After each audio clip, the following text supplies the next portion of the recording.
The year was 350 CE, and the Korean peninsula was divided into three powerful kingdoms, Baekje, Goguryeo, and Silla. Each of these kingdoms was vying for dominance, their borders frequently shifting through fierce warfare and delicate diplomacy. In the southwestern part of the peninsula lay Baekje, a kingdom known for its strength in both warfare and culture. Yet, despite its achievements, Baekje was at a crossroads, facing internal instability, external threats, and a struggle for the throne. It was during this turbulent time that Queen Jeonghwa was born, a woman who would go on to leave an indelible mark on both the kingdom and the history of the region. Her early life is shrouded in mystery, as many records of the period remain scarce. However, we know that she was born into a powerful and influential family, one that held sway in Baekje's aristocracy. Her parents were noble figures who had great influence in the court. But it was her intelligence and beauty that would make her a figure of admiration and reverence as she grew older. The political landscape of Baekje in the early 350s was precarious. The kingdom had been led by King Geunchogo, who, though well respected, was unable to maintain a solid grip on power in the face of an expanding and aggressive Goguryeo to the north. In the midst of this uncertainty, a young and ambitious prince was rising through the ranks of Baekje's military, Geunchogo, the son of King Geunchogo. Though Geunchogo had proven himself a capable leader, there were challenges within the royal family itself. His path to the throne was not guaranteed. As the years went on, the tensions between the ruling factions of Baekje grew. The kingdom needed a strong, unifying force to prevent it from splintering. It was during this time that the kingdom's political strategists began to look outward, seeking alliances with neighboring kingdoms in a bid to secure their place in the region. These alliances were often cemented through marriage, a political tool as old as kingship itself. Thus, a match was arranged, one that would not only solidify Geunchogo's claim to the throne but also bring to power one of the most influential women in Baekje's history. At the age of 16, Queen Jeonghwa was married to Geunchogo, a union that would change the course of Baekje's future. While the match was made for political reasons, the bond that would form between Jeonghwa and Geunchogo would be one of deep respect and mutual strength. Geunchogo, already showing signs of the military genius that would define his reign, was at the helm of a kingdom on the brink of transformation.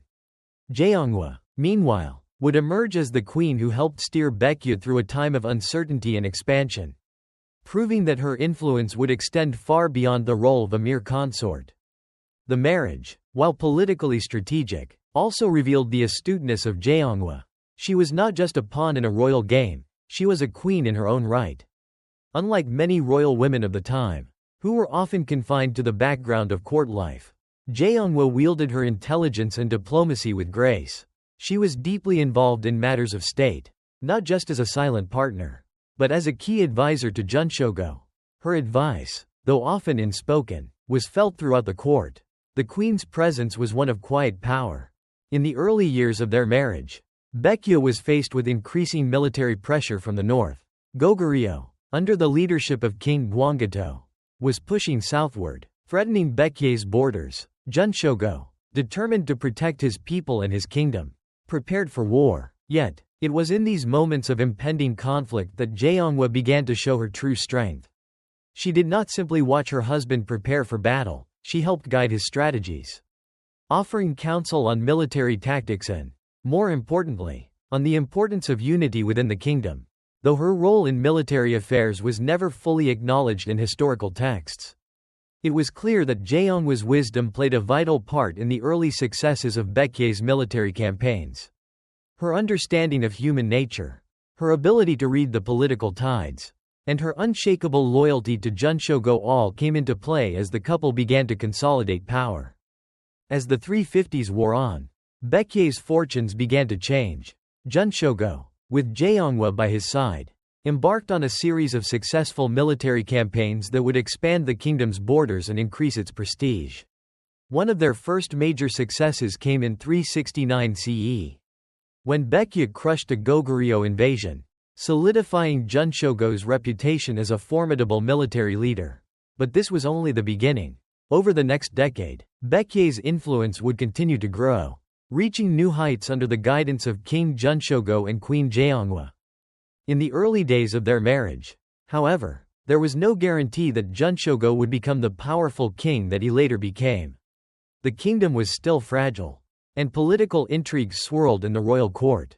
Yet, it was the strength of Queen Jeonghwa that helped maintain the unity of the royal family and ensured that Geunchogo could take the throne without internal dissent. She was a symbol of stability in a kingdom that needed it desperately.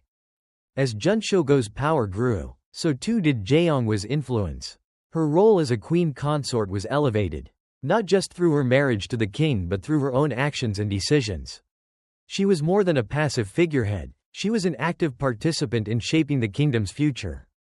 Her political acumen, combined with Geunchogo's military prowess, laid the foundation for Baekje's resurgence as a dominant force in the Three Kingdoms period.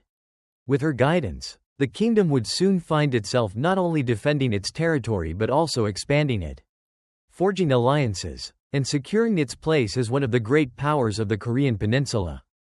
As we look back at this pivotal time in Baekje's history, it becomes clear that Queen Jeonghwa's influence on Geunchogo's rise to power was profound. She was not just a queen in title but a partner in every sense of the word, an advisor, a strategist, and, above all, a woman whose legacy would endure long after her death. The kingdom of Baekje was growing, but with that growth came the constant tension between survival and expansion. The weight of defending Baekje's borders while advancing its influence across the peninsula was heavy on King Geunchogo's shoulders. He had proven his worth in battle, but the real challenge lay ahead, sustaining the kingdom's success amidst the ever-changing tides of regional politics and warfare. To overcome these challenges, Geunchogo needed not only military prowess but also sharp political insight, and it was in this arena that Queen Jeonghwa proved herself indispensable. In the mid-350s, with their marriage still in its early stages, Queen Jeonghwa began to demonstrate the depth of her intellect and her understanding of both internal and external dynamics. Her early influence over Geunchogo's decisions was subtle, yet undeniable. While Geunchogo was busy on the battlefield, orchestrating campaigns that would define his legacy, it was Jeonghwa who kept the court in order, solidified alliances, and ensured that the interests of Baekje were protected both within and outside its borders. Despite being a woman in a male-dominated court, Jeonghwa quickly made her presence felt. Her understanding of statecraft was both tactical and diplomatic. She knew that while a kingdom might be won through military might, it was held through the strength of political alliances. As tensions with Goguryeo continued to rise, Jeonghwa saw the importance of securing alliances not just through marriage, but through more strategic means. She used her influence to shape the decisions that would ultimately lead to Baekje's greater prominence in the region. Her first major political maneuver came through a strategic alliance with the Kingdom of Silla to the southeast. Though Baekje and Silla were often rivals, Queen Jeonghwa saw the potential of a temporary alliance to create a buffer against the encroaching power of Goguryeo. This decision, though controversial among some of Baekje's more conservative factions, was a clear example of Jeonghwa's foresight. By aligning with Silla, she gave Baekje a foothold in the southeast while simultaneously weakening Goguryeo's chances of expanding in that direction. Yet, while alliances were crucial, the political stability of Baekje was far from secure. The royal court was filled with internal conflicts, with various factions jockeying for power. Queen Jeonghwa found herself not only working with her husband to expand their kingdom's borders but also quelling political intrigue within the palace itself. These were not the typical challenges that a queen faced. But Jeonghwa was no ordinary woman. She knew how to navigate these turbulent waters, calmly and with precision. There were whispers in the court that Jeonghwa had more influence than was appropriate for a woman of her time. Her detractors, often noblemen who saw her as a threat to their own power, attempted to undermine her role. Some even tried to exploit the perceived weakness of her gender, believing that Geunchogo could be manipulated through her. But Jeonghwa was always several steps ahead. She used these very perceptions to her advantage, playing the game of palace intrigue with a quiet, almost imperceptible strength. In 358 CE, as Baekje's borders were increasingly threatened by Goguryeo's aggressive expansion, Queen Jeonghwa advised her husband to adopt a more aggressive stance. Her counsel was based not just on the political landscape but also on her keen understanding of the psychology of the enemy. She knew that Goguryeo would only respect Baekje if it proved its strength through decisive action. Geunchogo, trusting his wife's counsel, made the bold decision to confront Goguryeo head-on, initiating a series of military campaigns that would eventually lead to Baekje's victory. This was the moment when the true extent of Jeonghwa's influence began to show. Though she was not formally involved in the military strategy, it was her quiet insistence on a more aggressive posture that paved the way for Geunchogo's success. Her counsel had emboldened her husband, giving him the confidence to engage in battles that would later be celebrated as some of the most significant victories of his reign. Yet, not all of her decisions were purely tactical. Queen Jeonghwa understood the power of symbolism and public perception. As her husband's military campaigns unfolded, Jeonghwa ensured that the victories were not just celebrated within the palace but were used as tools to solidify their reign. She arranged for grand celebrations and public ceremonies, where Geunchogo was hailed as the protector of Baekje and its people. But behind these celebrations, it was Jeonghwa who ensured that the kingdom's infrastructure remained intact, that food supplies were abundant, and that the soldiers returning from the front were properly cared for. She understood that true power was not just in military victories, but in the ability to keep the kingdom functioning even amidst war. While Geunchogo was out fighting the battles, Jeonghwa took charge of Baekje's internal affairs. She held court, met with diplomats, and handled the kingdom's finances. Her ability to manage the day-to-day operations of the kingdom while her husband focused on military matters was an invaluable asset. But Jeonghwa's influence did not stop at the palace walls. She had a deep understanding of the people of Baekje, its farmers, artisans, and soldiers, and worked to ensure their well-being. She understood that a kingdom's strength lay not only in its military but in the spirit of its people. Her initiatives to improve agricultural production, trade, and the welfare of commoners made her not just a queen, but a ruler in her own right. The success of the military campaigns was felt throughout the kingdom. Geunchogo returned victorious, having secured Baekje's borders and expanded its territory into regions previously controlled by Goguryeo. The kingdom was stronger than ever, and it was clear that Baekje's success was not solely due to Geunchogo's military genius but also due to the quiet, steady influence of Queen Jeonghwa. While her role was never fully acknowledged in official histories, her contributions were felt in every victory, every strategic alliance, and every act of governance. But it was in her relationship with Geunchogo that her greatest influence was most apparent. Their bond was one of mutual respect and understanding. Geunchogo relied heavily on his wife's counsel, trusting her judgment in matters both personal and political. In a time when kings often ruled with iron fists and queens were seen as mere pawns in political games, Jeonghwa stood as an exception. She was a queen who wielded power not just by virtue of her position, but by her intellect, her foresight, and her unshakable loyalty to her husband and her kingdom. As the 360s drew to a close, Baekje was no longer a fragile kingdom struggling for survival. It had become a rising power, thanks in no small part to the influence of Queen Jeonghwa. Her subtle yet powerful role in the court had shaped the direction of the kingdom, and her impact would be felt for generations to come. While the people of Baekje celebrated their victories and looked to the future with hope, Queen Jeonghwa remained a quiet force behind the throne, her influence growing with each passing year. In the years to come, her legacy would become even clearer, as the political and military landscape of Baekje shifted. But for now, the queen and her husband stood at the pinnacle of their power, ready to face whatever challenges lay ahead with the same strength and determination that had gotten them this far. As the years passed, Baekje's fortunes continued to rise under the rule of King Geunchogo and Queen Jeonghwa. With each military victory and diplomatic triumph, the kingdom grew stronger, its influence reaching beyond the peninsula. Yet, in the midst of their expanding power and ever-busy court, there was a quiet personal moment that would change the course of the kingdom's future: the birth of an heir. In late 358 CE, Queen Jeonghwa gave birth to a son, a child who would be the first of what she hoped would be many royal heirs. The birth of the prince was not just a joyous occasion for the royal family, it was a pivotal moment for Baekje. In a time when the stability of a kingdom often hinged on the continuity of its royal lineage, the birth of a male heir ensured that Geunchogo's rule would continue and that Baekje's future was secure. The moment of the prince's birth was one of celebration, but it was also laden with immense responsibility. Queen Jeonghwa understood the weight of this moment. As the mother of the future king, her role was now as much about nurturing the future ruler as it was about supporting her husband's reign. While her influence in the court had already been solidified through her political acumen and strategic mind, this new chapter in her life added another layer of complexity to her position. She was not merely the queen, she was now the mother of the next king. The woman who would shape Baekje's future through her son. The prince was named Bunseo, a name that symbolized both the royal family's deep connection to the land and its promise for a prosperous future. From the very beginning, Jeonghwa took an active role in her son's upbringing, ensuring that he would grow up surrounded by the values of strength, wisdom, and leadership that were the hallmark of Baekje's royal family.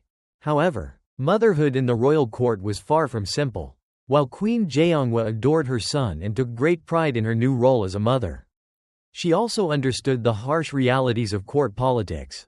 As the mother of the heir, her son's safety and future were now of paramount importance, not only to her, but to every faction within the kingdom. Rival families, ambitious courtiers, and even foreign diplomats now had an interest in the young prince's fate. Jeonghwa's life would no longer just be defined by her relationship with Geunchogo. She would now be seen as a mother protector of Baekje's future. In those early years, Geunchogo was often away, fighting battles against Goguryeo or negotiating with the southern kingdom of Silla. During these long absences, Queen Jeonghwa became the kingdom's stabilizing force. She was the one who oversaw the royal court, kept the peace, and ensured that the kingdom's administration functioned smoothly. But it was also during these times that Jeonghwa's maternal instincts came to the forefront. The birth of her son was not only a personal triumph for Queen Jeonghwa, it marked the beginning of a new phase in her life. One where the delicate balance of motherhood and rule would shape her every decision. As she nurtured Bunseo, she also began to teach him the ways of leadership, passing on the lessons she had learned from her own experiences at court. She knew that raising a future king was no small task. It required not only nurturing but also instilling the values that would allow him to lead Baekje with the same strength and wisdom as his father. But the birth of the heir did not come without its challenges. In the royal court, where power was constantly in flux, there were those who viewed the arrival of Bunseo as a threat to their own ambitions. Rival factions within the court began to circle, watching Queen Jeonghwa's every move with keen eyes. They understood that the birth of an heir solidified the future of Geunchogo's reign. And with that certainty came the potential for greater stability and greater competition. Queen Jeonghwa, ever aware of the fragile balance of power, took steps to ensure that her son's future would be protected from these courtly rivalries. She was not only concerned with the safety of her child but with his education and preparation for the challenges that lay ahead. From an early age, Bunseo was taught the intricacies of statecraft, the importance of diplomacy, and the arts of war, lessons imparted by his mother and the most trusted advisors of the kingdom. While Geunchogo remained the figurehead of Baekje's military campaigns, it was Queen Jeonghwa who laid the intellectual foundation for the young prince's future. She understood that, in the world of kings and queens, the strength of a ruler was determined not only by military might but by the ability to govern wisely, to negotiate shrewdly, and to maintain the loyalty of both allies and subjects. And so, Jeonghwa became the cornerstone of her son's education, preparing him to one day lead Baekje into a new era. In the years that followed, the relationship between mother and son grew stronger. Bunseo, though still young, was highly perceptive and eager to learn. He was his mother's son in every way, sharp-witted, determined, and driven by a deep love for his kingdom. Queen Jeonghwa took great care to foster a bond with him, guiding him with both tenderness and the firmness of a ruler. Her influence on Bunseo's early development would have a lasting impact, though Geunchogo was the one who would eventually take the lead in expanding Baekje's military power. Queen Jeonghwa knew that her son would need to inherit not just the crown but the heart of the kingdom. This meant instilling in him the values of patience, wisdom, and a deep sense of duty to Baekje and its people. But, as with all things in the royal court, There were threats lurking in the shadows. Not everyone in the court was content with the status quo. And not everyone was happy with the future that Jeonghwa was preparing for her son. Ambitious courtiers and rival noble families began to quietly plot against the queen's influence. Fearing that Bunseo's ascension to the throne would mean the loss of their own power. They began to whisper about finding ways to neutralize the queen, to break the bond between her and the future king. Queen Jeonghwa was no fool. She knew that power, once gained, was never guaranteed, and that threats to her son's future would only grow as he got older. But rather than retreating into isolation, Jeonghwa took proactive measures to secure her son's future. She shored up her alliances with the most influential families in the kingdom, ensuring that they would support Bunseo's claim to the throne when the time came. She also worked behind the scenes to eliminate any threats to her son's future rule, using her influence and keen political mind to outmaneuver her rivals. In the process, Queen Jeonghwa's role in the kingdom grew ever more influential. No longer just the mother of the heir, she became a formidable force in her own right, balancing the needs of the royal family with the ever-pressing demands of the kingdom. And with each passing year, the young prince Bunseo grew more confident, more capable, and more prepared to lead his kingdom into the next chapter of Baekje's history. By the end of the 360s, the future of Baekje seemed assured. The kingdom was secure, its borders protected, its alliances strong, and its people prosperous. Geunchogo's military prowess, bolstered by Jeonghwa's political strategy, had given Baekje a solid foundation. And at the heart of it all, the future king of Baekje, Bunseo, stood ready to one day take up the mantle of leadership. But it was Queen Jeonghwa who had laid the groundwork for this future, shaping the destiny of the kingdom not just through her political maneuvering, but through her deep love and devotion to her son. In many ways, the stability and strength of Baekje rested not just on the shoulders of its king, but on the quiet but indomitable strength of its queen. As Queen Jeonghwa navigated the complexities of motherhood and royal duty, the quiet power she wielded in the court began to face its greatest challenge yet. In the early 360s, the political landscape within Baekje was shifting, with the kingdom's growing influence and Geunchogo's increasing military successes. Many courtiers and noble families saw the royal family's expanding power as a direct threat to their own positions. In the past, the royal court had been a place of relative stability. But as the kingdom flourished, rival factions within the court began to stir. Among these factions, some of the nobility, particularly the more conservative houses, felt threatened by Queen Jeonghwa's rising influence. They believed that a woman, even one as clever and capable as Jeonghwa, should not have the power she wielded. They feared that her political acumen and deep influence over Geunchogo were undermining the traditional power structures of the court. These factions began to quietly plot against her, seeing her as an obstacle to their own ambitions. Jeonghwa's critics were not only those who sought to control the royal family through old alliances and traditional power. Some saw her very presence as an affront to the old ways, where men traditionally held all the reins of power. To them, a queen who advised and guided her husband in matters of state was dangerous. This group, which often included disgruntled members of the royal family itself, began to challenge her authority at every turn.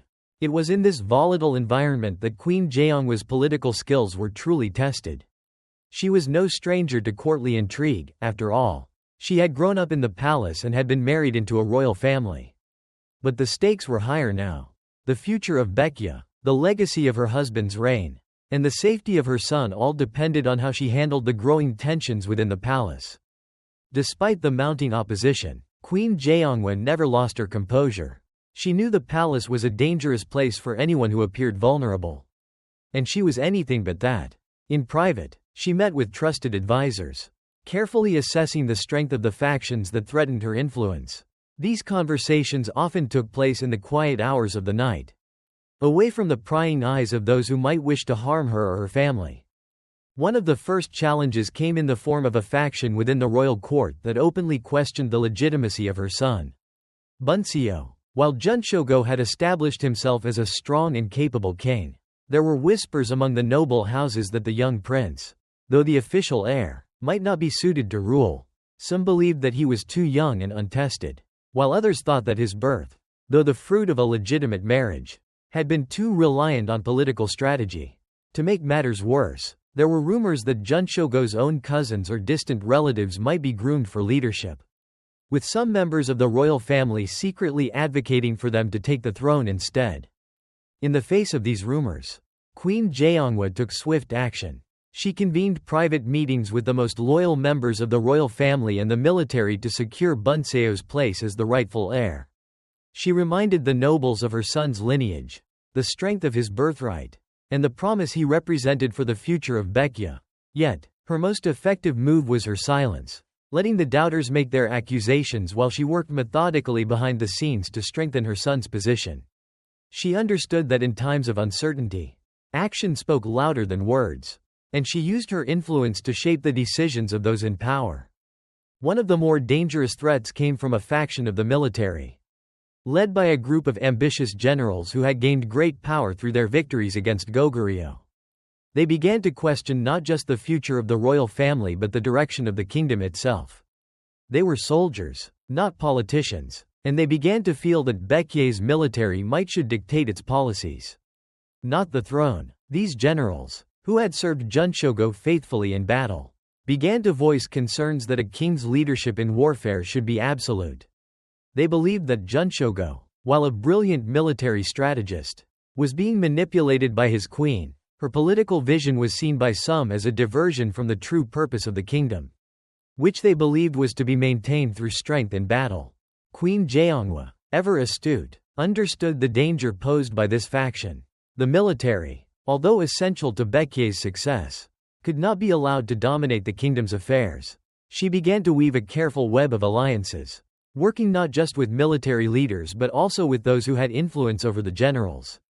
She subtly reminded them that without the support of the throne, their victories would be meaningless, that the stability of the kingdom, and therefore the military's success, depended on a unified court.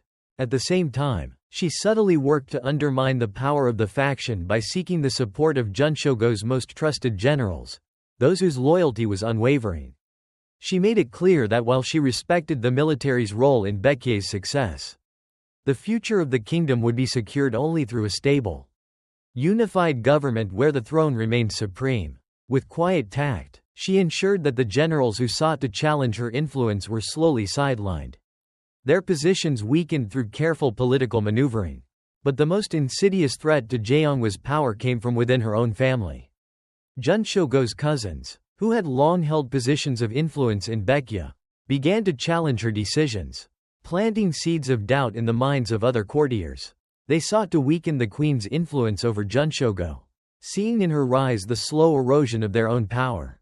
These rivals were far more dangerous than any outsider. They knew the inner workings of the royal family, and their knowledge of court politics was unmatched. Queen Jeonghwa, however, was prepared. She used her deep understanding of courtly dynamics to turn the tables on her enemies. Rather than confronting them directly, she allowed them to overplay their hand.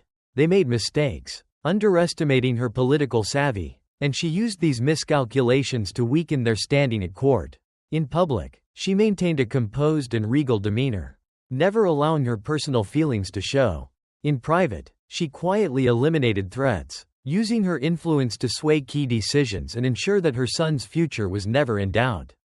Through these turbulent years, Jeonghwa's role as queen grew ever more complex. She was not simply the wife of the king, nor the mother of the heir. She was the central figure who held the kingdom together, the quiet force behind the throne. Her ability to manage the court's rivalries, navigate the shifting allegiances, and strengthen her family's power would define her legacy. Though the threats were many, Queen Jeonghwa emerged from this period of courtly strife stronger than ever. By the mid-360s, Baekje had weathered its internal storms.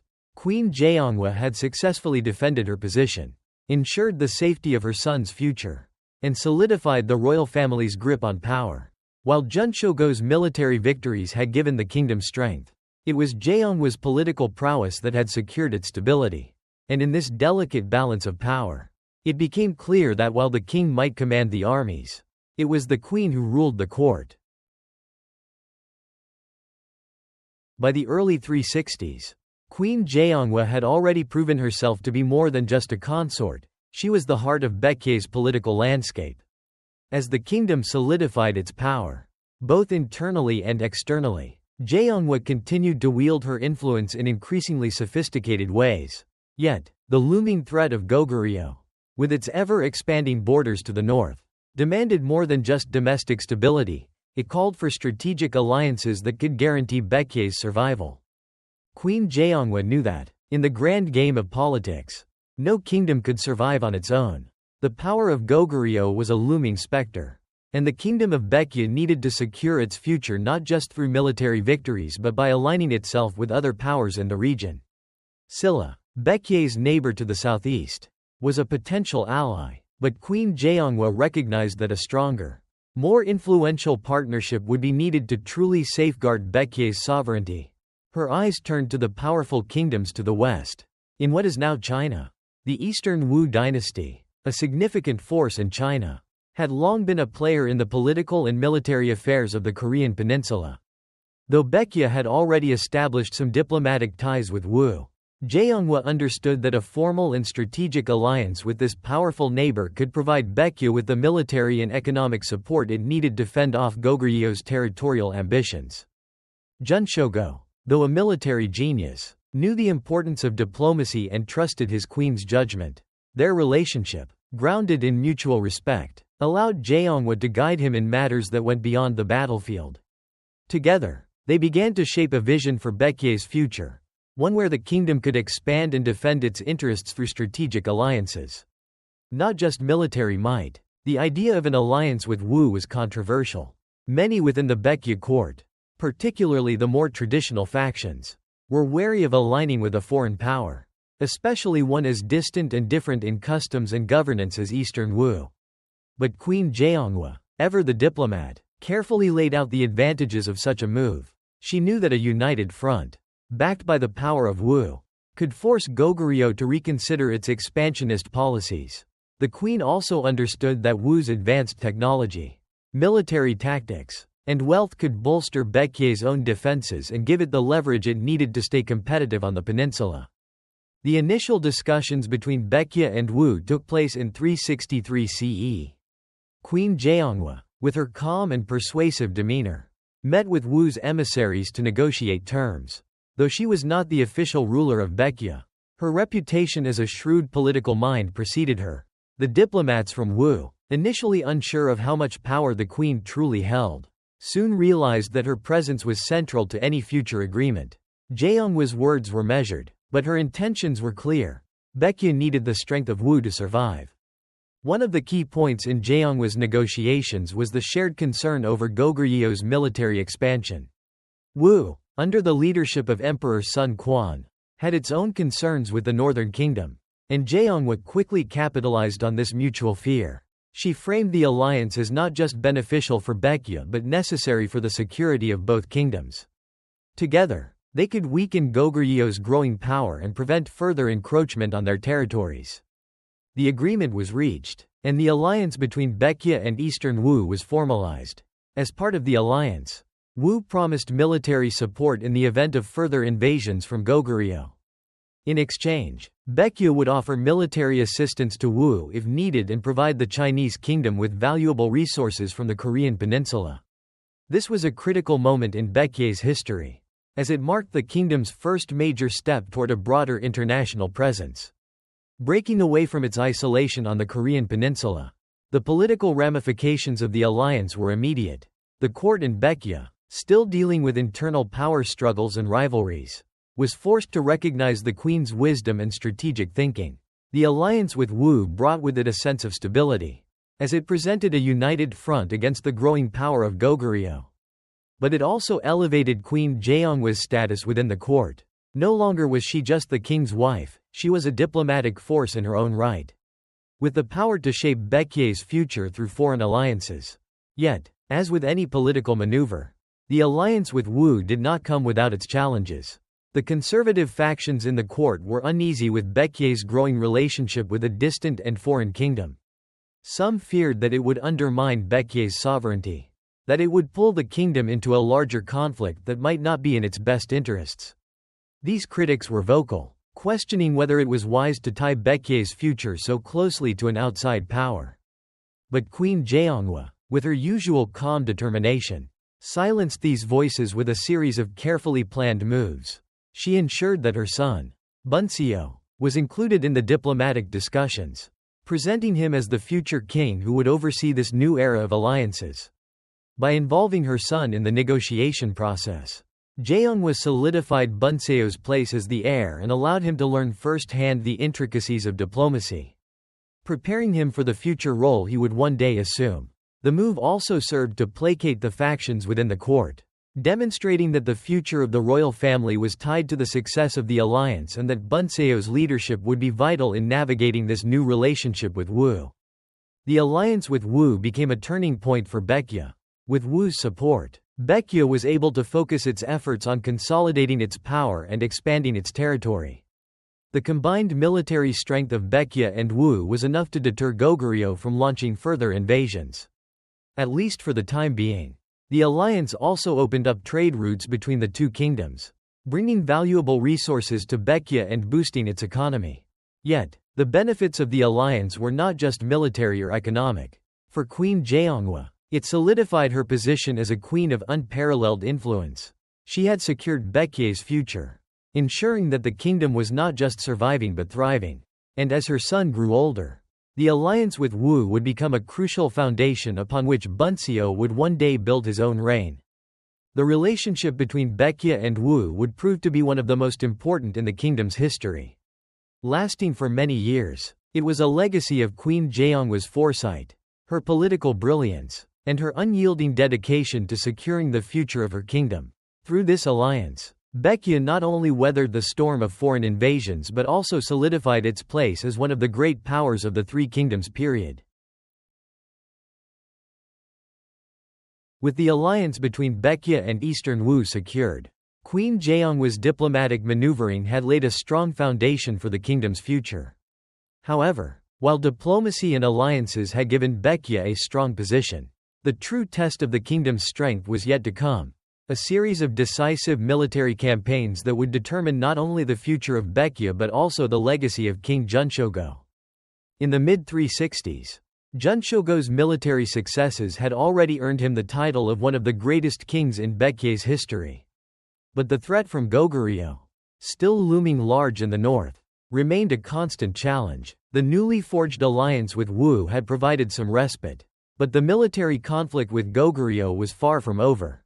The kingdom's northern borders were constantly at risk, and Geunchogo knew that a more aggressive military approach would be required to ensure the long-term security of Baekje. Queen Jeonghwa, ever perceptive to the shifting tides of power, understood the importance of these upcoming battles, not just for the kingdom, but for her son, Bunseo, who was growing older and beginning to take a more active role in the affairs of the kingdom. She knew that the success of the military campaigns would be pivotal in securing his position as the future ruler of Baekje. The time had come for her to support Geunchogo not just as his queen, but as a strategic advisor guiding him toward victory. Geunchogo had long been recognized for his military brilliance, but it was his relationship with Jeonghwa that helped him refine his strategy. She had always been an insightful advisor, encouraging him to look beyond immediate military victories and to think about the long-term stability of the kingdom. It was this foresight that led to a series of well-planned campaigns that would later be credited with Baekje's rise as a regional power. In 365 CE, Geunchogo launched one of his most ambitious military operations to date. The target was Goguryeo eastern borders, which had been expanding unchecked, threatening Baekje's access to key resources and trade routes. Geunchogo knew that this campaign would be pivotal in shifting the balance of power on the Korean peninsula. Yet, while he was the military leader, Queen Jeonghwa's influence was still felt at every turn. As her husband prepared for battle, Jeonghwa took charge of the internal affairs of the kingdom, ensuring that the royal court remained stable and that key alliances were maintained. She understood that the success of the campaign would rely not only on Geunchogo's military prowess but also on the kingdom's ability to remain united and strong in the face of external threats. As a result, she worked tirelessly to reinforce Baekje's relationships with neighboring kingdoms, particularly Silla and Wu. ensuring that they would stand behind Baekje should the situation escalate. But it was in the battlefield that the most significant part of the story would unfold.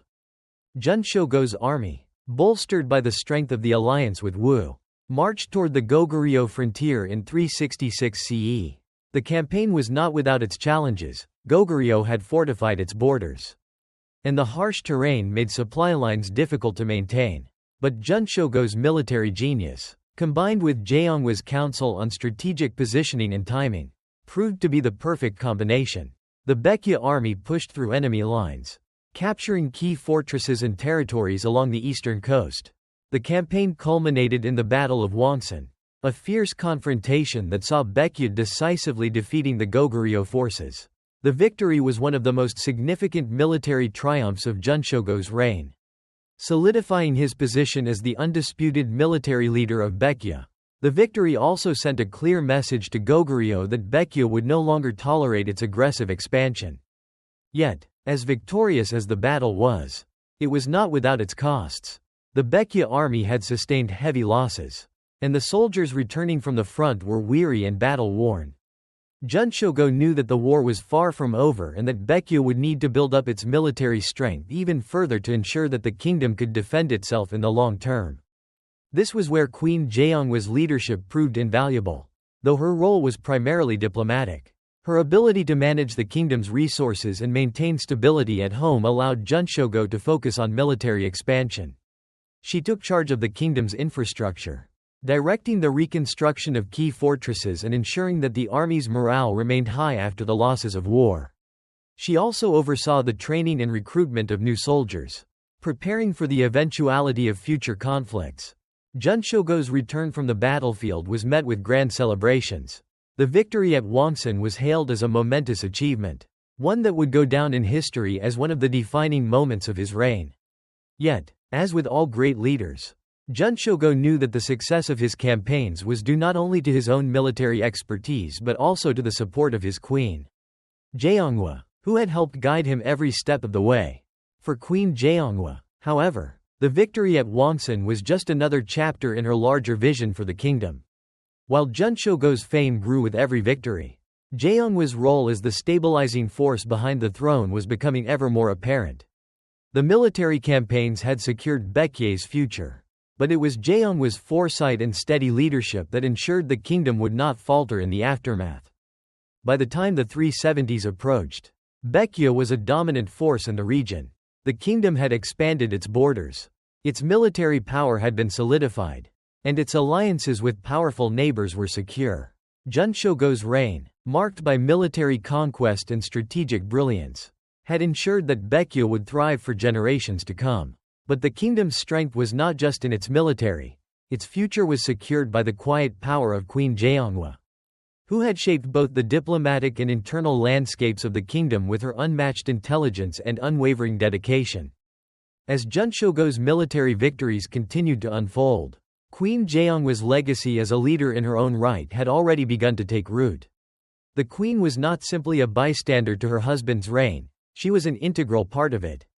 And as the kingdom entered a new era of stability and prosperity, it was clear that the foundation for Baekje's future success had been laid not just by a mighty king, but by a wise and powerful queen. By the 370s, Baekje had firmly established itself as a dominant force on the Korean peninsula.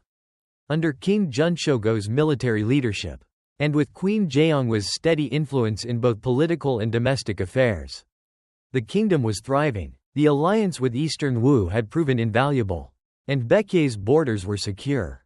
But even as the kingdom expanded and its influence spread across the peninsula, the internal structures that had sustained it, family, leadership, and tradition, remained under scrutiny, particularly the role of women in power. Baekje, like many ancient kingdoms, operated within a patriarchal system where kings, generals, and male officials held the highest positions of authority. Yet, Queen Jeonghwa, through her intelligence, diplomatic prowess, and steadfast leadership, had defied these norms. In her, the kingdom saw a queen who was not merely a symbolic figurehead or a passive consort but a woman whose influence permeated every aspect of the kingdom's operations. She had proven that women, though often marginalized in historical narratives, could hold and wield real power, both in the court and in the kingdom. Queen Jeonghwa's leadership was a reflection of her deep understanding of the significance of women's roles, not only as mothers or wives but as powerful figures who could shape the destiny of nations. Though she was frequently working behind the scenes, her actions had far-reaching effects. From military strategy to courtly alliances, Jeonghwa understood that women had the potential to alter the course of history, and her actions would be a testament to that truth. In the royal court, Jeonghwa's presence was both respected and feared. Many of the male courtiers, while loyal to the king, could not help but feel that Jeonghwa had crossed boundaries that were traditionally reserved for men. She had assumed roles that would typically have been held by male advisors, and her influence over Geunchogo was undeniable. The queen was not simply seen as an ornament of the court, but as a ruler in her own right. Her political and military strategies had protected Baekje during some of its darkest times, and this earned her not only the king's trust but also the reverence of her people. But Jeonghwa's rise to power was not without opposition. The conservative factions within the court, uncomfortable with the growing influence of women in governance, began to stir. The notion of a woman as a central figure in the kingdom was unsettling to them, and they began to question whether such power was wise or even natural. The nobility, particularly the older generation, had a deep respect for tradition, and the rise of a powerful queen challenged centuries-old ideas about the roles of women in the royal family.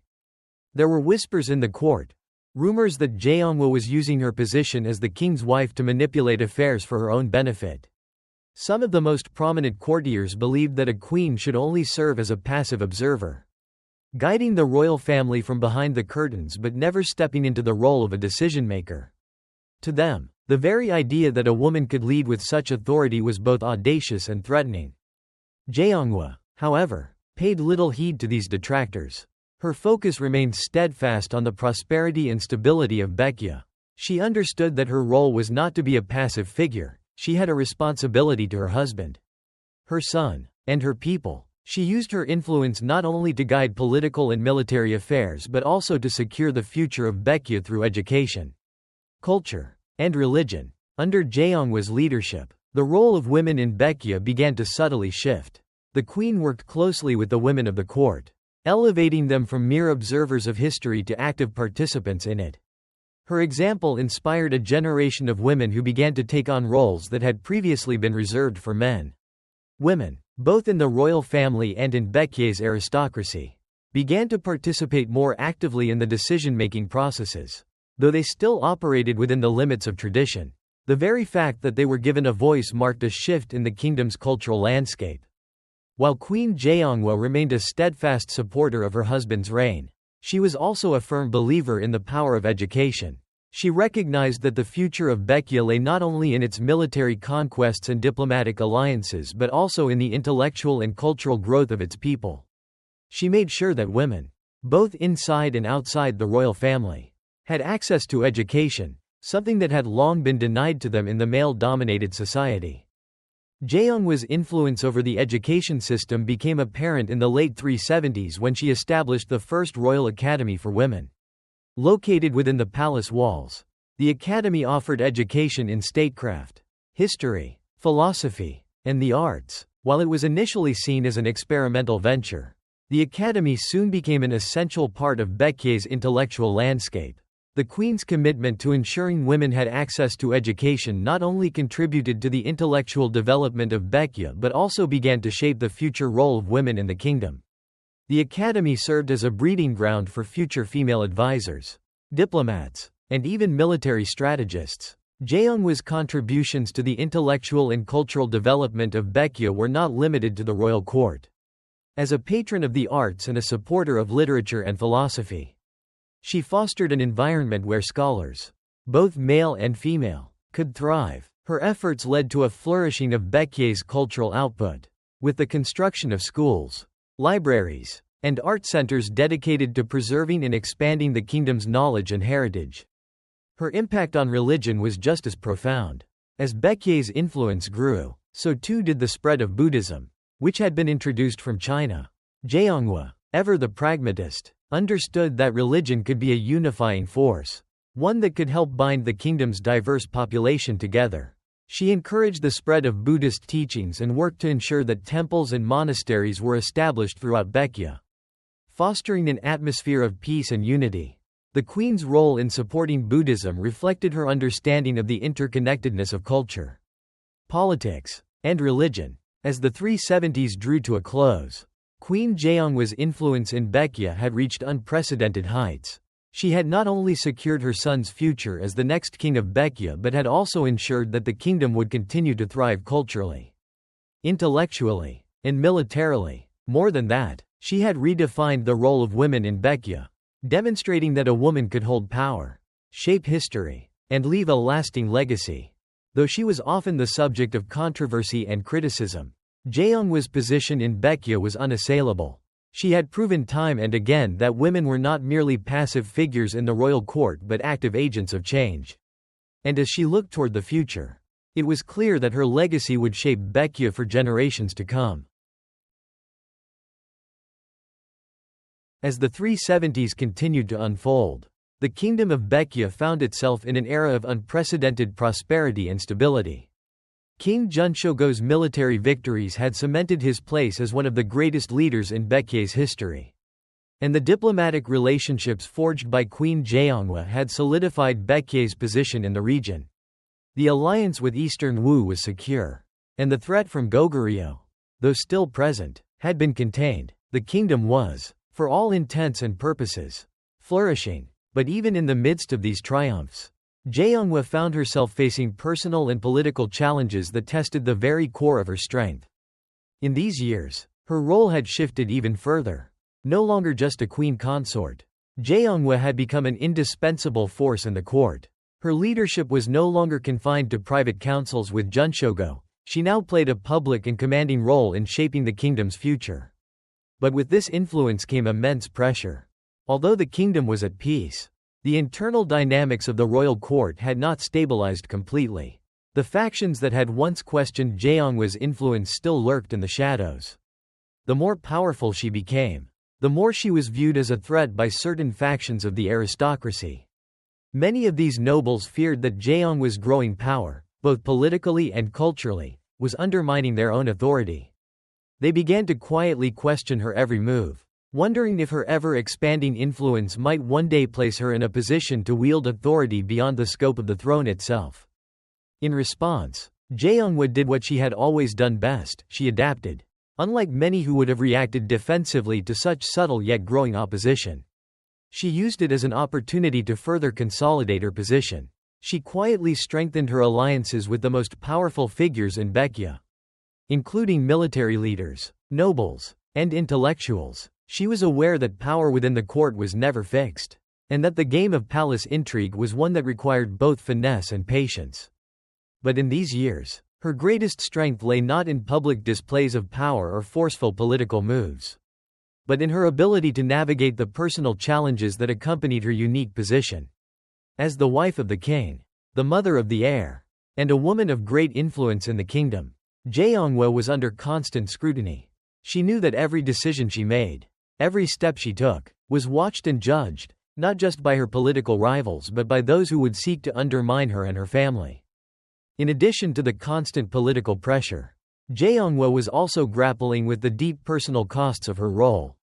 While her reign as queen had been defined by her success in diplomacy and governance, it was also shaped by the immense responsibility she felt for her family's legacy.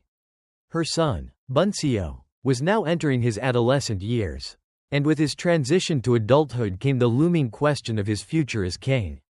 The stakes were high, and the pressure on Jeonghwa to prepare her son for the throne was greater than ever. The future of the kingdom rested on Bunseo's shoulders, and Jeonghwa knew that her role as his mother would be pivotal. She was determined not to let the pressures of the court or the demands of her political responsibilities overshadow her role as a mother. This delicate balance between public duty and private affection was an ongoing struggle. In the quiet moments, away from the court and the hustle of politics, she would take time to focus on her son's education, making sure that he was well prepared to lead Baekje with the wisdom and strength she had cultivated over the years. But the emotional toll of balancing her many roles became clear during the years 371 to 373 CE.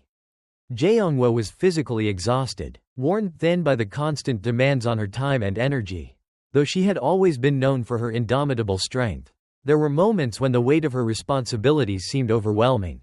During these years, her health began to falter, and the queen, once so vibrant and resilient, started to experience the first signs of wear. It was in these quiet, difficult moments that Jeonghwa's true strength became apparent. Rather than succumb to the pressure or retreat from her responsibilities, she redoubled her efforts. She turned to the people she trusted most, the advisors, generals, and scholars she had cultivated over the years.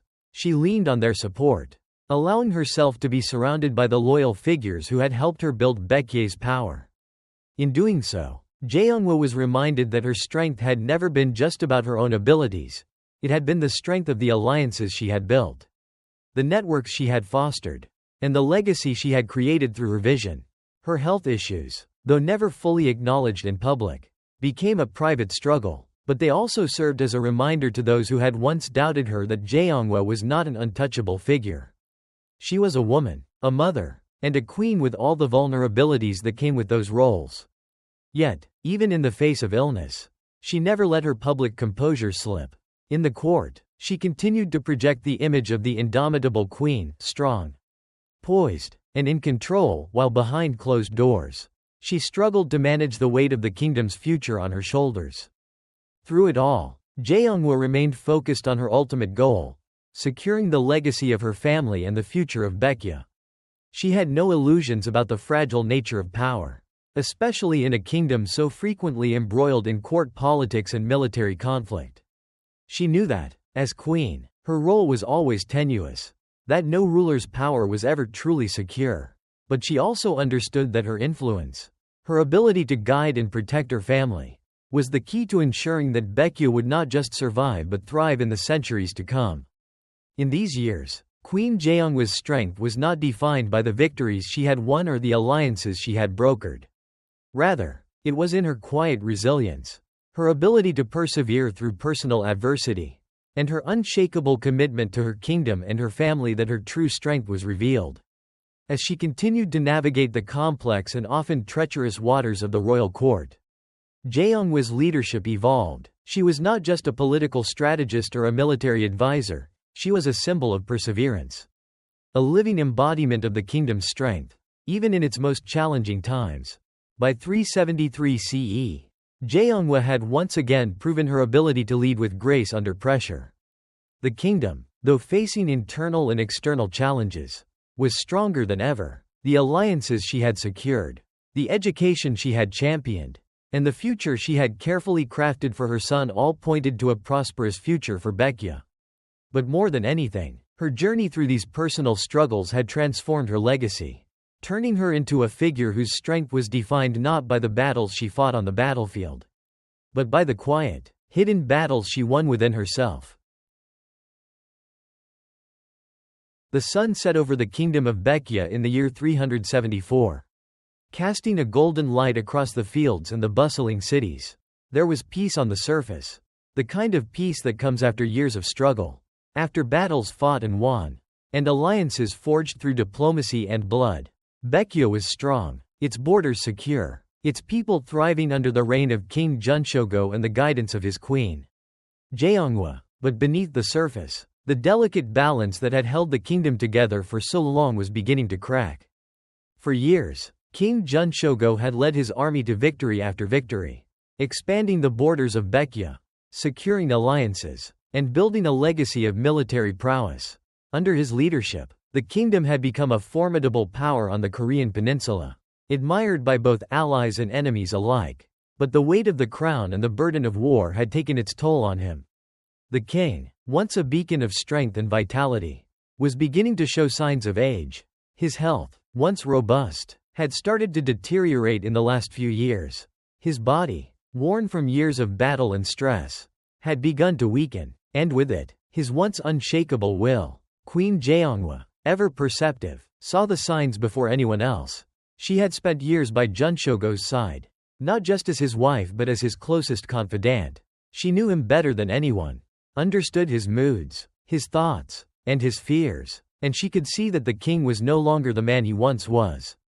His once sharp mind, so clear and decisive in the heat of battle, was now clouded with the fog of illness. His once commanding presence in the court now seemed diminished, as if the weight of his responsibilities had become too much for him to bear. In the quiet moments, when they were alone, Jeonghwa could see the toll that the years had taken on her husband. His once proud stature had become stooped, his once vibrant eyes now dimmed by the weight of years and illness. Despite the strength and resilience he had shown in leading Baekje to greatness, there was no denying the inevitable truth: the king was fading. As the year wore on, it became clear that Geunchogo's health was rapidly declining. He had always been a man of great fortitude, never one to show weakness. But now, it was impossible to hide the fact that he was slipping away. And so, Queen Jeonghwa found herself at the crossroads of an uncertain future. She had been the pillar of strength for Baekje, a force behind the throne. But now, the future of the kingdom depended on her more than ever. Despite the king's declining health, Geunchogo continued to rule with the same determination he had always shown. He had worked tirelessly to secure the kingdom's borders, to build alliances, and to protect his people. But his mind, once sharp and focused, was now consumed with thoughts of his legacy and the future of Baekje.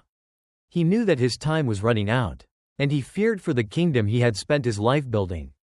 In the final days of his life, King Geunchogo summoned Queen Jeonghwa to his bedside. He knew that the kingdom would need her strength, her wisdom, and her leadership in the years to come. He had always relied on her counsel. But now, as he faced the end of his reign, he needed her more than ever. "Jeonghwa," he whispered, his voice hoarse with weakness, "the kingdom is in your hands now. You have been my strength, and you will be Baekje's strength in the days to come. You must guide our son, Bunseo, and ensure that the legacy we have built does not falter." Jeonghwa, her heart heavy with grief, knelt beside her husband's bed. She had known for some time that this moment would come. But hearing the king's words, knowing that her husband's time was near, filled her with a deep sorrow.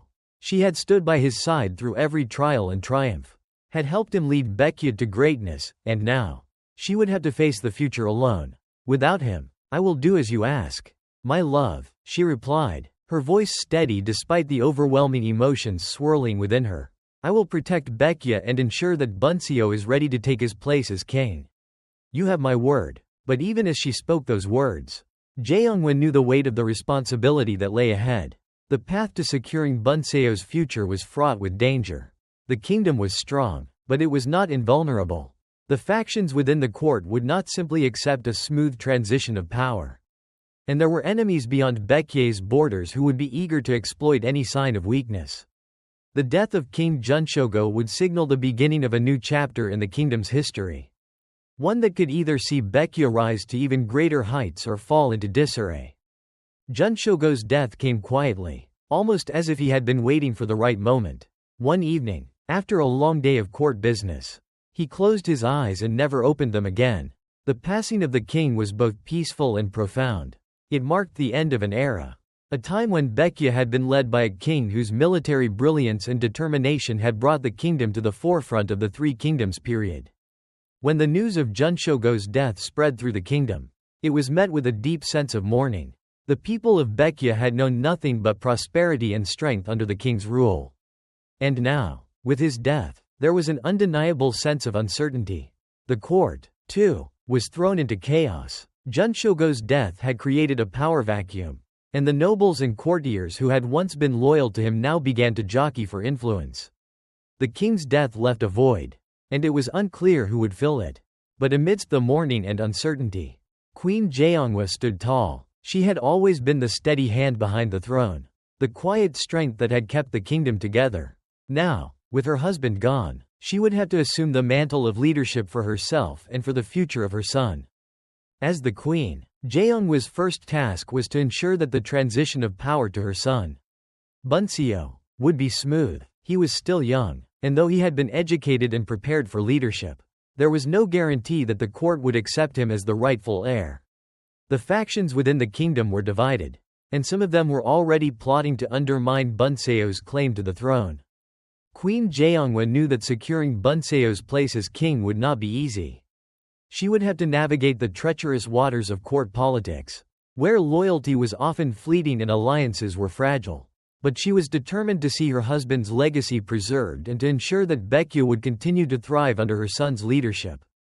Her first act as Queen Regent was to call a meeting of the Royal Council, where she would announce the king's death and formally announce Bunseo as the heir to the throne. The court was filled with a mixture of sorrow and suspicion. Some courtiers, who had long seen Jeonghwa as a powerful figure in her own right, now whispered among themselves that she would attempt to control the throne for herself. Others feared that the young Bunseo would not be able to maintain the kingdom's strength in the face of external threats and internal dissent. But Jeonghwa was unflinching. She knew that the kingdom's future depended on unity, and she would do whatever it took to maintain it. She spoke to the council with authority and calm, reminding them of the kingdom's strength under her late husband's rule and emphasizing that it was now her duty to ensure that Baekje's legacy endured. "The king is gone, but Baekje will not falter," she said, her voice steady and clear. "Bunseo is our future, and it is our duty to support him as he steps into his rightful place as king. We will stand together to protect the kingdom and honor the legacy of King Geunchogo." The court was divided, but in the end, Queen Jeonghwa's words had the desired effect.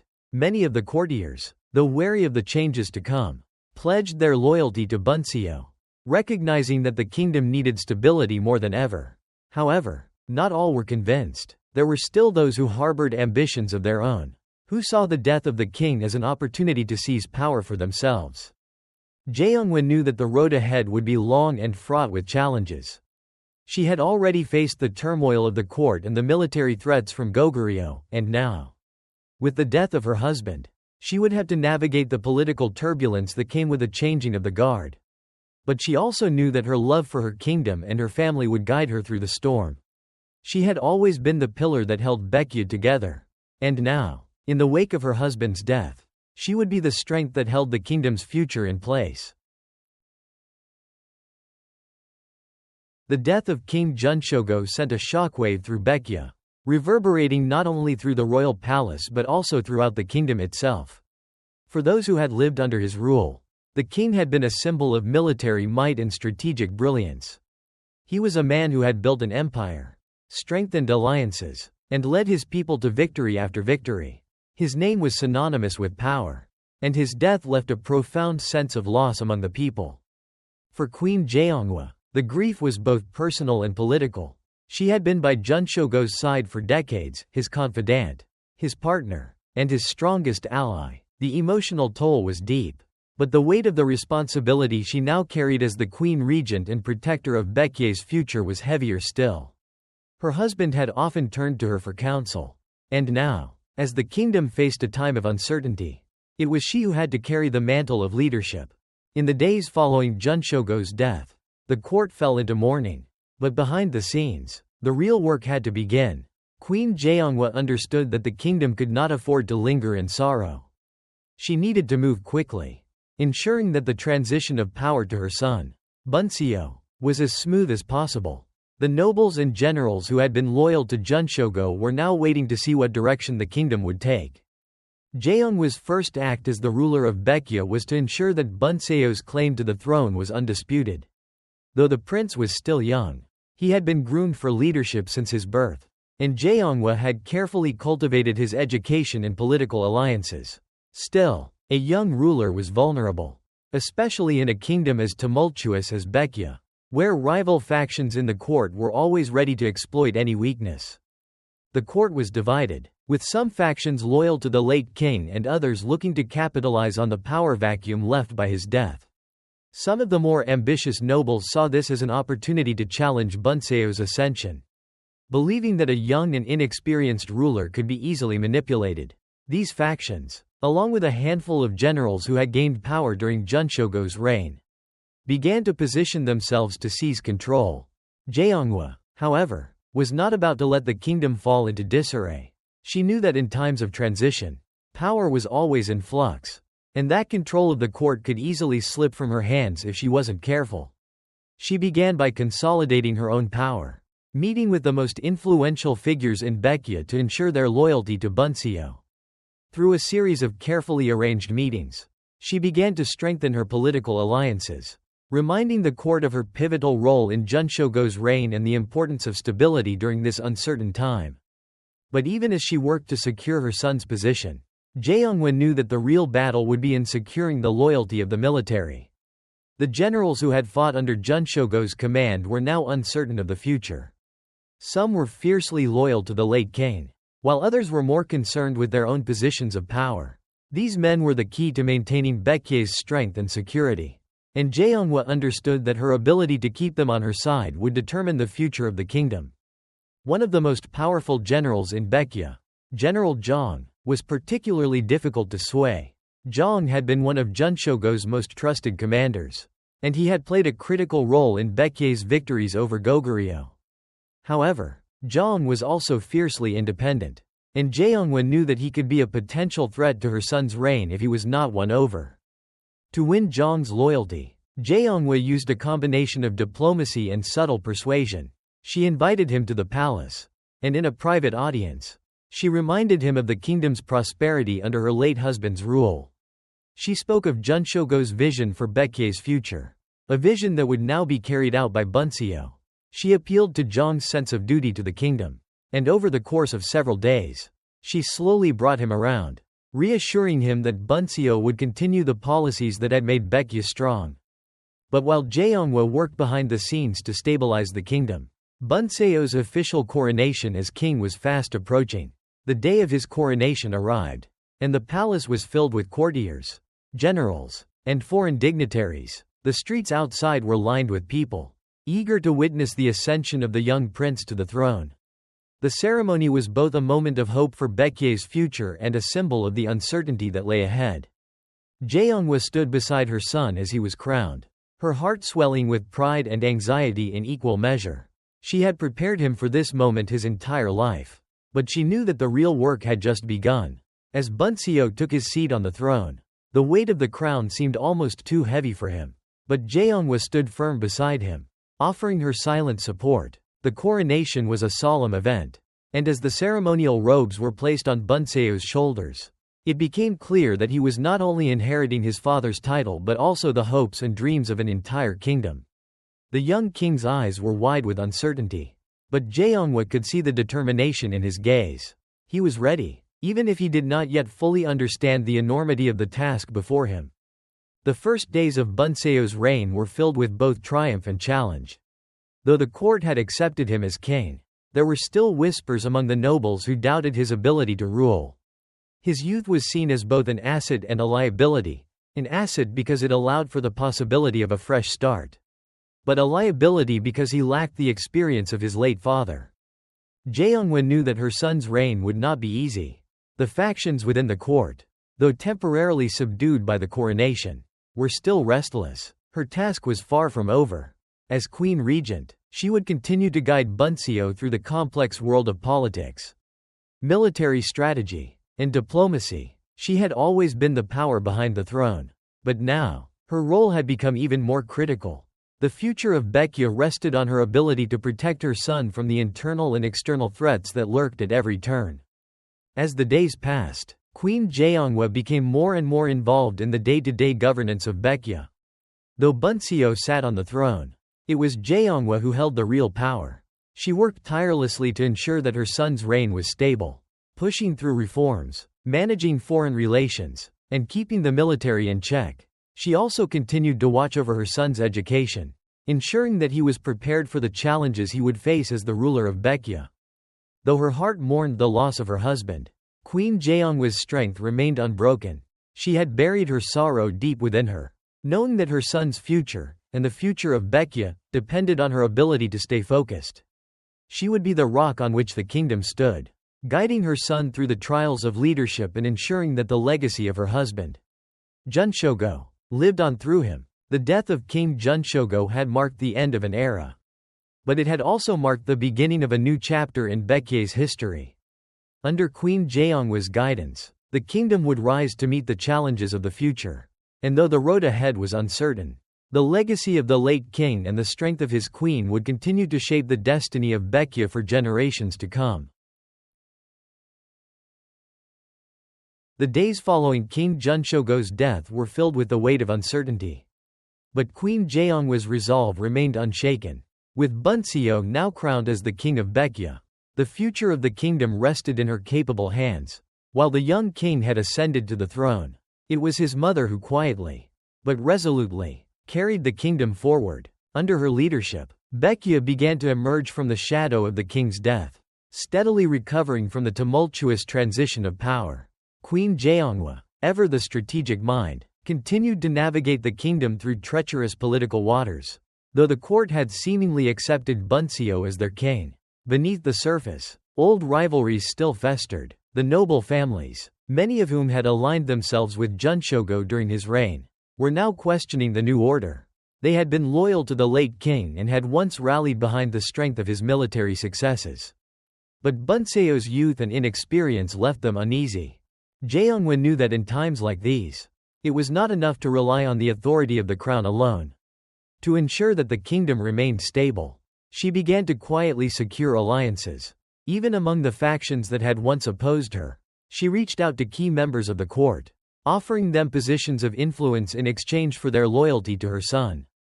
Through subtle political maneuvering, she was able to consolidate power within the royal court, ensuring that Bunseo's rule would be unchallenged. But Jeonghwa's role extended beyond the palace walls. As the queen regent, she continued to manage Baekje's external affairs, strengthening the kingdom's alliances with both China and Silla. The Eastern Wu dynasty, which had long been an ally of Baekje, had proven invaluable in maintaining the kingdom's security, and Jeonghwa made sure that these ties were nurtured. With the threat of Goguryeo still looming, it was essential that Baekje maintain strong diplomatic and military alliances. Jeonghwa's deft handling of foreign relations ensured that Baekje remained a formidable force, not just in terms of its military, but as a political power on the Korean peninsula. Her influence within the kingdom was also felt in other aspects of Baekje's governance. Under her guidance, the kingdom flourished culturally. Jeonghwa, a patron of the arts and education, worked to ensure that the cultural and intellectual achievements of Baekje continued to thrive. She expanded the Royal Academy for Women, which she had established years earlier, providing a space for young women to learn and contribute to the kingdom's future. By investing in the education of both men and women, Jeonghwa ensured that Baekje's next generation of leaders would be well prepared for the challenges ahead. As the years passed, Queen Jeonghwa's role in the kingdom only grew more prominent. She became a symbol of resilience and strength, the steady hand that had kept Baekje afloat during a period of uncertainty. Yet, her influence was not just a result of her political acumen, it was the product of a deep, unyielding love for her family and her kingdom. She had worked tirelessly, not for personal gain, but for the future of her son and the legacy of her late husband. In doing so, she had carved a place for herself in Baekje's history as one of the kingdom's greatest leaders. However, despite her immense contributions, Jeonghwa's health continued to decline. The years of hard work, the constant pressure, and the toll of leadership had begun to take their toll on her body. Yet, even as her physical strength waned, her resolve remained as strong as ever. In her final years, she began to pass on more responsibility to Bunseo, preparing him to rule the kingdom without her guidance. Bunseo, who had grown into a wise and capable king under his mother's tutelage, had begun to take on more of the day-to-day responsibilities of ruling Baekje. Jeonghwa, ever watchful, remained by his side, offering advice when needed but also stepping back, allowing her son to make his own decisions. She knew that her time was coming to an end, and she was determined to ensure that Baekje would continue to thrive in her absence. The end of Queen Jeonghwa's life was a quiet one, a testament to the immense strength and grace with which she had lived. She passed away peacefully, surrounded by her family, leaving behind a kingdom that was stronger than it had ever been. The people of Baekje mourned her loss, but they also celebrated her life. She had not only been a queen, but a mother, a ruler, and a visionary who had shaped the destiny of the kingdom. In the years that followed, Bunseo ascended to the throne and ruled with wisdom and strength, carrying on the legacy of his mother and father.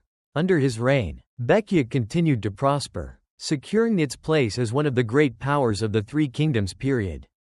The alliances that Jeonghwa had forged remained strong, and Baekje's cultural and intellectual achievements flourished.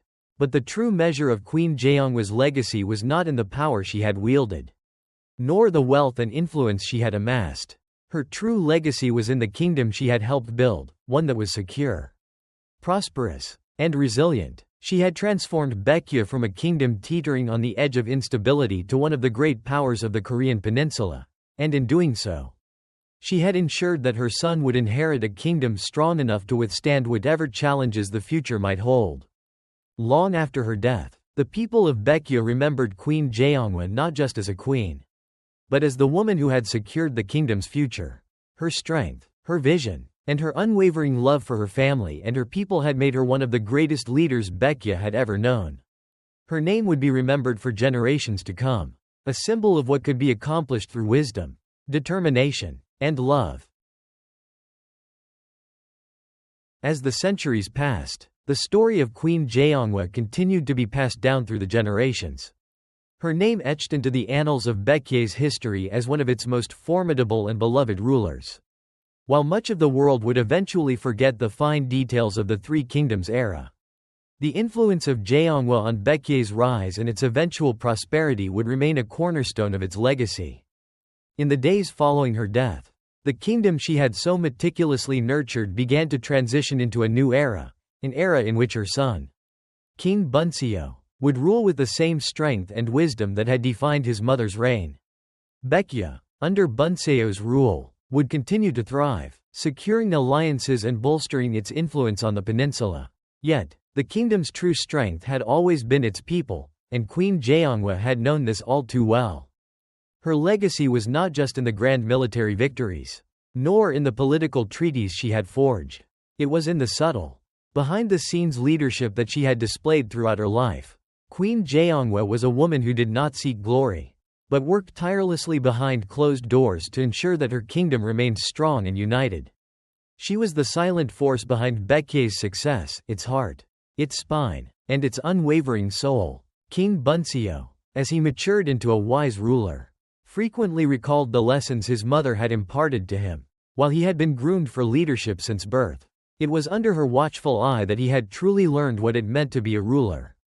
The stability and prosperity Baekje enjoyed in the years following her death were a direct result of her careful planning, her foresight, and the trust she had placed in her son's ability to lead. But Bunseo never forgot the pivotal role his mother had played in securing not only his future but that of the kingdom itself.